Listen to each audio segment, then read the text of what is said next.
सनई चौघडे मालिकेमध्ये आतापर्यंत सर्वात मोठा धक्कादायक ट्विस्ट आलेला आहे. नुकत्याच फ्रेंडशिप डे निमित्त शरूने अत्यंत प्रेमाने दिलेली खास गिफ्ट तेजस्वीने थेट फाडून टाकलेली आहे. यामुळे जय आणि शरूच्या नात्यात आता मोठा भूकंप येणार आहे.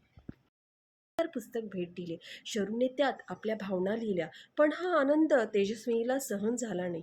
रागाच्या भारात तेजस्विनीने ते पुस्तक थेट हाताने फाडून शरूच्या प्रेमाचा अपमान केला आहे. कृत्यामुळे शरू पूर्णपणे कोलमडली आहे.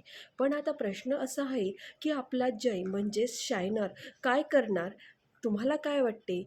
जय तेजस्विनीला जाब विचारणार की शरूचा अपमान निमूटपणे सहन करणार? तुम्हाला जेही वाटत असेल ते आम्हाला कमेंटद्वारे नक्की कळवा. सोबत तुम्हाला कुठल्या सिरियलची अपडेट बघायला आवडते हे आम्हाला कमेंटद्वारे नक्की कळवा. सबस्क्राईब करा, लाईक करा, शेअर करा. धन्यवाद.